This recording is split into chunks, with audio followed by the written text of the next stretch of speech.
Welcome to another edition of the Radio Coffee House Show, where Jesus meets coffee meets talk radio. And the next one starts right now. What's up, everybody? Clint Armitage with the Radio Coffee House coming back to you again for another episode. This time we're going to be talking about something that was pretty recent. It was an execution, a firing squad that executed a prisoner out of South Carolina, the Department of Corrections out there, because of a double homicide that this dude committed. Dude's name was Keith Sigmon. So we're going to listen to a little excerpt, a little audio clip from the news mentioning it, and then we're going to take a look at what was some of the background on this case. And then let's see what if there's anything we can flesh out of it with what the Bible says about it or what we think about it as Christians. Let's listen to the clip.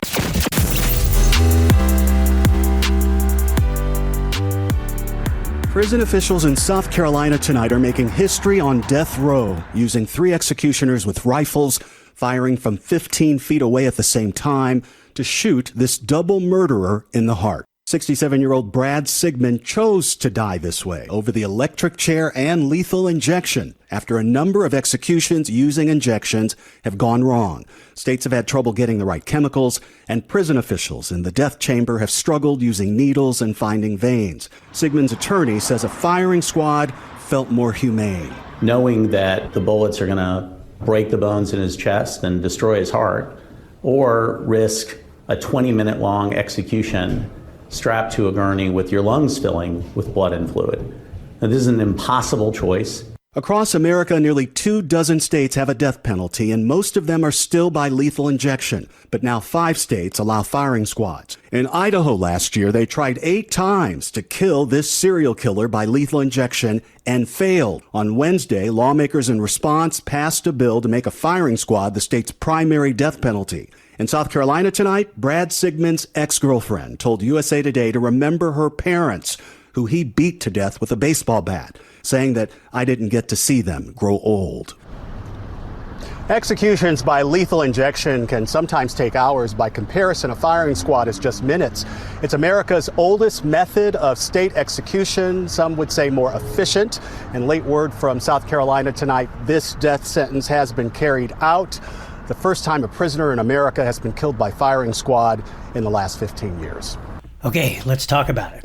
So the guy's name, I guess, is Brad Keith Sigmon, but he goes by Keith Sigmon, sounds like. And he was in South Carolina. He was a death row inmate. He was convicted back in like 2001, 2002 for this double homicide. And yeah, they just executed him by firing squad. And he was the first, like that news audio, the audio just said, he's the first inmate to be executed by firing squad in the last 15 years. And I guess he's the first inmate in South Carolina to be executed by firing squad in modern history. So, and the fourth since 1977 in the U.S. here. The other firing squads that actually happened in Utah, I guess. So Utah is where it's legal too. I guess there's 5 states in the union that allow firing squads to execute prisoners on death row. So some of the background here is that this guy, Brad Keith Sigmon, broke up with his girlfriend, or his girlfriend broke up with him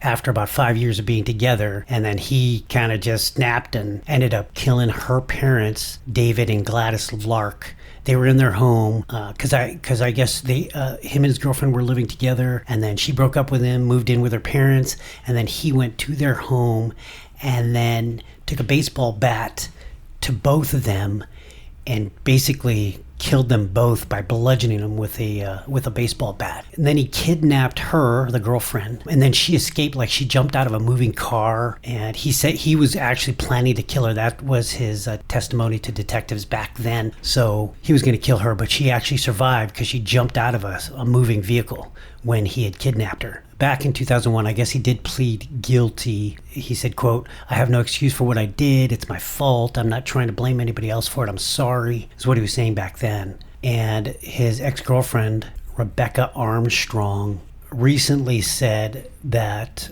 obviously what he did ripped her family apart. I mean, obviously, right? And that, quote, "he should answer for what he's done," unquote. The thing is, she doesn't really believe in the death penalty, so you kind of don't know exactly what she meant by that. So the Department of Corrections in South Carolina listed how it was going to happen.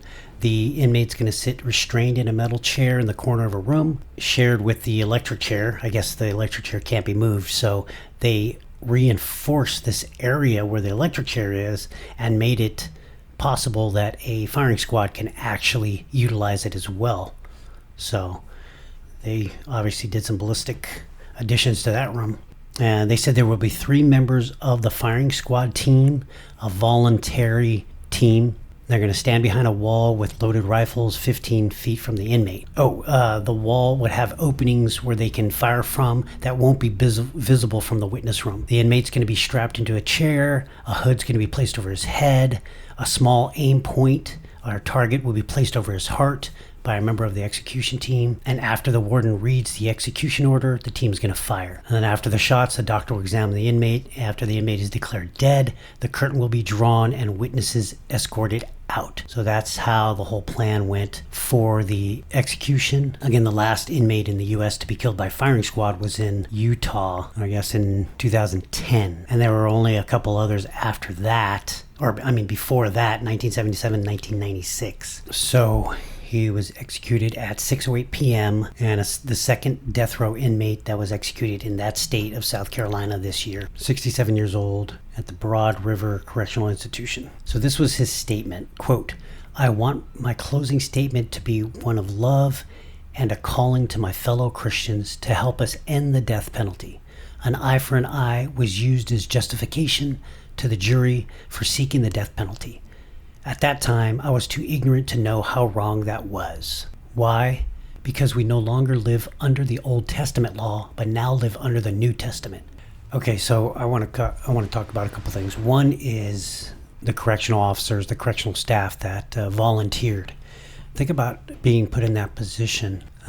Obviously, again, a volunteer status, so you're volunteering to do this, which would make that a little tough, I guess, because that's obviously something that may weigh on you and you don't know until you actually do it. Another thing is I wonder how it'd be for a Christian to be able to go through with that intentionally. Taking a life for a law enforcement officer, most of the time, if you're in the right mindset, is not the issue. It's the actual act that may trigger something that you weren't prepared for. But that's where you got to be mentally prepared, right? To be able to take a life. But in this case, we've got correctional officers that volunteered to do this. So if you were a Christian and a correctional officer in this facility, would you volunteer for this position? Now, would that be difficult? Would that be an easy choice for you to make, to volunteer for it, to put yourself in that position? Because it's not like you're defending yourself. Like, I can see no problem with taking a life if you had to in that respect. This seems a little different because it's not an active threat to you. So that's an interesting way to think about it. And could you do it, especially as a Christian? Even if you're not a Christian, could you do that? Knowing that you're not necessarily defending yourself, you're executing an order, which soldiers do too, for a purpose, a greater purpose. And in this case, same thing in terms of a greater purpose of justice. But I could see how that could be a little bit of a mental issue for some people, officer or not. That could be difficult to deal with. I have no problem taking a life when I'm defending life, but this is just an interesting thought. The other thing is how do you feel about the death penalty as a Christian? Because he mentions that the death penalty should be abolished in his closing statement, and he calls on fellow Christians to help end the death penalty. And then he cites an eye for an eye. And he says we're no longer bound by the Old Testament, but we live under the New Testament, which is correct. We have a new covenant. However, the Old Testament and the New Testament is the Bible, right? They both need to be heeded in terms of what it says, what the theme says. And to me, if you put the whole Bible, if you were to encapsulate the whole Bible into one word, I'd say love, right? However, there are things in the Bible that address taking a life, like he mentions in the Old Testament. And then in the New Testament is where he is saying, hey, this is what we live under, the new covenant. And it's true, God does not want anyone to perish. He wants all to come to life, right? All to come to him. But is that really talking about physical life or spiritual life or both? Because obviously, Jesus said that you don't need to worry about the physical body. It's the one, the man. You don't have to worry about man. You have to worry about the one who can rid your soul. You only have to worry about God, not man. And so we have to worry about our spiritual health more than our physical health.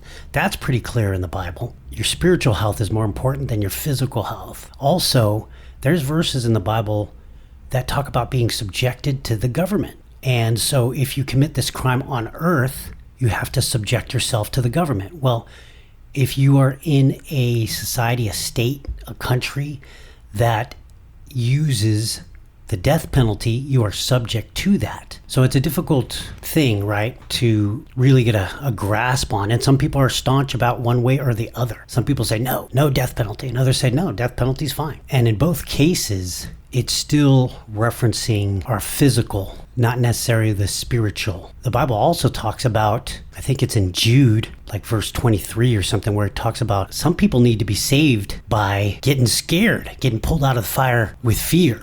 And so some people need those guardrails, those boundaries to be set because they make decisions based on that. And so as Christians, do we support being a society with rules and laws that include death as a penalty? Like I said, God says it many times too, that we don't have to worry about the person that can take our body. We need to worry about the person that can take our soul. And so we suffer in life. We have to endure things in life physically, but the hope that we have is spiritual. The hope that we have is not of this world, but we are in this world, and there's consequences to pay for decisions to make. So like I heard a pastor talking to someone about sin, and the question was, hey, is all sin the same, or is there different levels? And he said, well, I think there's different levels. And then so I started thinking, okay, well, yeah, I think there's different degrees of sin, but in order to enter in and receive salvation, it's a gift, right? So that's where sin is sin, because no matter what type of sin you do, which everybody does sin somehow, some way within their lifetime, so they cannot receive salvation unless they accept it as a gift from Jesus. So in that way, sin is sin. However, there are degrees of sin, especially in this world, on this side of the grave, because there's consequences that match the sin or are supposed to match the sin. Obviously, shoplifting is going to be handled differently than murder. And so there is a different sin consequence, especially on this side of the grave. And that's the way I look at it. But either way, it's a difficult thing. So let me know what you think. But interesting that this dude chose a firing squad. And supposedly he was a Christian informal chaplain, I guess, for death row. He was pronounced dead within 2 minutes after the firing squad, which is a lot faster than lethal injection and the electric chair. So he was right in terms of choosing that way for speed of execution. So anyways, that's what's going on right now in this world and how we kind of have to navigate through it as Christians. And the question to pose, would you be a volunteer for that? And do you believe that the death penalty is still something that we should follow through with as Christians? And my name is Clint Armitage. This is the Radio Coffee House. Thanks for hanging out. Until next time, stay safe and God bless.